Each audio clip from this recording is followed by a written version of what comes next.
This is Isaiah Tomato. This is how to garden in the Rocky Mountains Southwest or how to garden in Utah.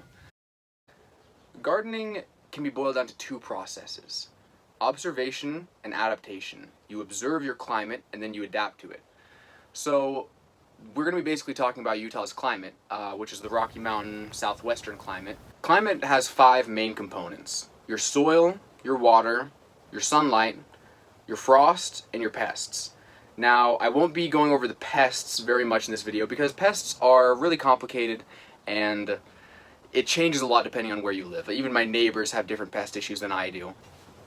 So I'm going to be going over Utah's soil, Utah's water, different sun conditions that you might encounter, and then Utah's frost conditions. Now, you need to be aware of all 4 of these, and it is going to differ depending on where you live, but those are probably the 4 main things that you need to understand about your growing climate. And then you need to know how to adapt to overcome them. Now, that's what I'm going to be addressing, and the timestamp to each of the 4 sections is going to be linked to the description down below. But let's get started. Soil. So, Utah's soil is clay. Clay soil has very, very, very fine particles, and so it holds onto water very well, and it does not hold onto air very well. Clay soil is fairly common, but not as common as sand. But Utah's soil is clay and it is also rocky. So one of the main things to consider is that you need to get air into your soil. Roots can't grow without air, without oxygen. They can drown actually quite easily. So what you need to consider is tilling. Now, there are a lot of no-till gardeners out there nowadays.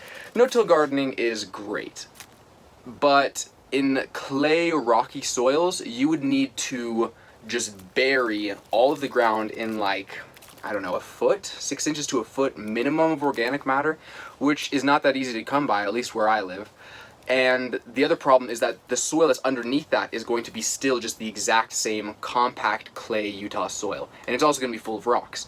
So while I practice low-till gardening, I don't till every year, if you are starting a new Utah garden in Utah soil, I think that you should definitely consider tilling. You should be tilling in organic material, but it could be compost, it could be some kind of manure, it could be bark even. I wouldn't till just plain old bark into your soil, but it can be done and it will help.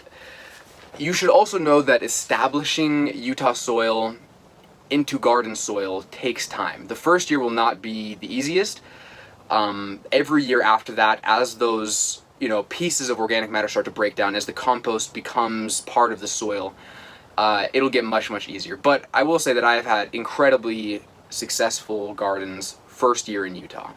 The other thing you can consider is tilling in perlite. Perlite is the little white rocks that are in potting soil. They hold onto air very, very well, so tilling in some perlite as well as compost would help to aerate the soil even more. If you're planning on growing root vegetables such as potatoes, carrots, beets, that would be, especially carrots, but that would be a good idea, tilling in perlite as well as compost. And I mentioned before that our soil is very rocky, so while you're tilling, pull out as many rocks as you possibly can. Just get them out of there. It'll obstruct root growth and especially growing root crops. You'll get forked carrots, you'll get short carrots, you'll get carrots that just don't produce very well. So remove as many rocks as you can up front, till in some compost, and that is the main way to start dealing with your clay soil. The next thing to be worried about is alkaline soil. Utah has quite alkaline soil. Different places will have different pH levels. So you know the scale, there's acidic on one end, alkaline on the other end. Most soil is going to be on the acidic end. And most plants, because of that, are more well adapted to growing in acidic or neutral soil. Now, Utah's soil is very unique as it is quite alkaline, as well as our water being alkaline. So in order to correct that, you have to acidify your soil. You have to push it in the other direction. The main ways that people do this are vinegar, which is organic, can be organic, and sulfur granules, which is usually not organic, but it also can be. Probably the easiest method is sulfur, because you just sprinkle on sulfur granules once, twice a year, and then it will dissolve slowly and leak down into your soil and help to acidify it. You can mix distilled vinegar with water, and that's very, very easy. It only takes about 2 tablespoons per gallon, but you can do more than that usually in Utah soil. But I would check your pHs. You can test the pH of your soil, and then test the pH of the water, and make sure that you're not going to be overcorrecting and over-acidifying your soil. You can also use coffee grounds and pine needles, but I'll be honest, neither of those work very well. You need a whole lot of coffee ground, but it is certainly possible to use pine needles and coffee grounds to acidify your soil to correct that alkalinity. The plants that you have to worry about that will not grow in Utah soil unless you amend it with vinegar or sulfur is strawberries, blackberries, raspberries, peach trees, certainly blueberries. I don't know if I would not recommend growing blueberries in Utah soil. The next thing to consider with your Utah soil is that because we live in the desert, we have very cool nights for a lot of the year, especially the spring and the fall. So what that'll do is it'll suck the heat out of the ground, and your garden will end up having pretty cool soil. Now, cool soil does not kill most plants, but it slows down the growth of many plants, especially tomatoes and peppers. Tomatoes and peppers will grow far and away better if you get the soil warm and keep it consistently warm. And the best way to do that is black landscape fabric. I would get the heavy duty stuff. Do not get the stuff that says 5-year. If it says 5-year, then it'll rip with the slightest breeze. Get the 20-year fabric. You'll be able to use it for a long time, and using that to cover your soil not only prevents weeds, but it also will heat up the soil, and tomatoes and peppers especially will benefit, but actually every crop will benefit from being under black fabric because every crop will have accelerated root growth in warm soil. The fertility of Utah soil is quite low.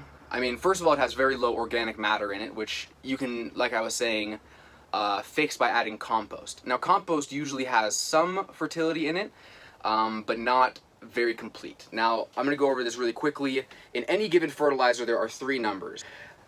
The first one is nitrogen, the second one is phosphorus, the third one is potassium. Now, all you really need to know is that you need a good amount of all 3 of these. A simple balanced fertilizer, 20-20-20, 10-10-10, 5-5-5, will work very good in most cases. Your store-bought compost usually does not have enough of these 3. It will maybe have a little bit of nitrogen and phosphorus, not very much potassium. So the main ways to correct this organically is with homemade compost, because homemade compost will have a diverse range of fruits, vegetables, and other garden waste, which will have a much more balanced amount of these 3 chemicals. You can use kitchen scrap compost. You can use fish emulsion fertilizer, which you can buy at the store, which is also organic, I believe. You can use the bone and the blood meal. Bone meal is phosphorus, blood meal is nitrogen. You can also use, for the third number, potassium, you can use wood ash. The white wood ash is really high in potassium. You just have to be careful not to use too much. Sprinkle it on the surface of the soil and then water it in lightly, and that should be enough potassium for the year. Water. We all need it, and the plants need it too.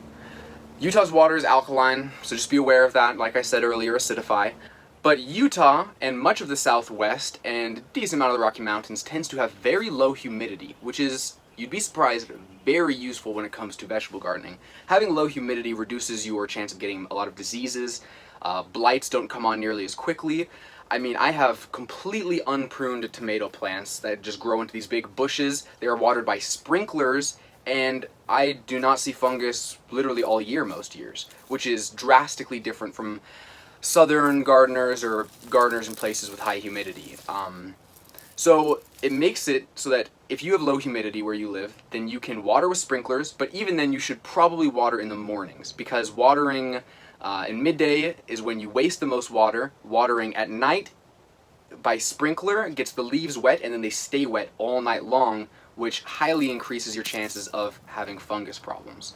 So water in the morning if you can. Drip lines are effective in Utah because we have clay soil. Sandy soil tends to make drip line water go straight down rather than spreading out, so you get big dry spots in your soil. Not as big of a problem in Utah. You can really use a drip line quite effectively here. Just make sure to irrigate your plants. Something else to consider is that we have really hot summers that get to 100 degrees, so if you were growing in pots or containers or raised beds, you will have to water every day during the hottest parts of the summer, without fail, or your plants will likely die. And I have killed many plants this way, too many. I don't even really want to talk about it. So just water every day. As you can see, the sun is shining. It's a beautiful day outside. This is in my greenhouse, but the sun is incredibly important, maybe the most important. I'm going to talk about sun direction really quick.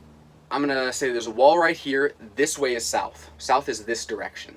So if this is your house, this is the south wall of the house, okay? So if you are planting shrubbery or something on the south wall, you should consider that the sun goes from east to west. And during the winter time, it goes across the south side if you live in the northern hemisphere.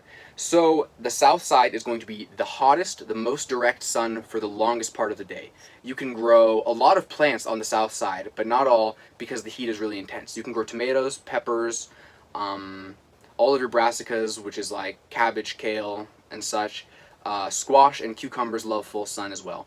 Now, south wall, the opposite of the south wall is the north wall. And remember, the sun is over here, so north wall does not get any direct sun. It's in a shadow almost all of the fall and the spring. So north walls are usually not a good place to grow unless you're growing far enough away that it's not being shaded by your house. But north wall, the only vegetable crops you can really grow are sugar snap peas that I know of. Even then, they won't do super well because plants need as much light as possible. Next thing to consider is that this would be the west wall if this is the south. So on the west side, you get the afternoon sun. Sorry, the afternoon sun. Afternoon sun is hot, so grow heat-loving crops on the west side. If you are on the east side, you can grow just about anything because you get direct morning sun, but none of the hot afternoon sun. So yeah, consider that if you're growing up against the wall of a house. Brr, it's cold. The frost. So Utah gets pretty dang cold. Right now it's October and it is just now getting to the 30s. We hit 36 last night and it's just going to get colder very soon. So the first thing that you should definitely know when it comes to your frost is when is your first average frost date and when is your last average frost date. So your first average frost date is going to be in the fall. Your first frost is going to probably fall somewhere between October, September, November, but that depends on what zone you're in. You can just look up what zone you're in on the internet, what's the growing zone for my city, and that will tell you when your first and last average frost date is. Your first average frost date is going to be when it's going to start freezing in the fall. Your last average frost date is when it's going to stop freezing in the spring. So, last average frost date is when you should be planting the spring crops. So what I honestly do is I plant about a week or two before Mother's Day, but big caveat here, you have to be looking at the forecast at least a week in advance, and you have to keep watching it. Not even just up till Mother's Day, but a little past Mother's Day. Because in a place like Utah, or the Rocky Mountains, or the Southwest, where it gets very cold and we have slightly erratic weather, your average frost date does not mean your last frost. It means your average last frost. So you can have a late frost. So I plant a little bit early because I like to get a little bit more out of my growing season. But not everybody's willing to take those risks. And if you do plant early, you have to know that if it is going to freeze, as in, I go by if it's going to hit 36 on the forecast, that means cover your vegetables. But you can cover them with just a simple blanket. In fact, a blanket might be the best option. You can buy plant blankets at nurseries, but they are actually quite a bit thinner than a normal blanket, not as effective. You can cover them in greenhouse plastic or a tarp. Tarp is probably a good option, but actually, again, a blanket would work better than anything else. One last thing with frost is that water is actually hugely important for both protecting annuals from frost and from protecting perennials and fruit trees from frost. So winter kill is something that people talk about when it comes to perennials and when it comes to fruit trees. Winter kill is when part of your plant or the whole plant dies during the winter. Now usually, not usually, almost always, this happens because of underwatering in the winter. Now you don't really think of plants needing water in the wintertime because they don't have leaves, so they're not perspiring. But plants do need water in the winter, especially fruit trees and especially perennials. Now in Utah, what I go by as my rule of thumb is water in Thanksgiving. Make sure that the ground is very wet in Thanksgiving, and you will probably not have any winter kill. Remember to just keep observing, keep learning more about your climate, learning more about the plants that you're growing. And if you can't plant a garden right now, just hit the like button on this video. It'll put it in your liked videos. You'll be able to find it later. So, yeah, hit the like button. Grow something. This is Isaiah Tomato signing out.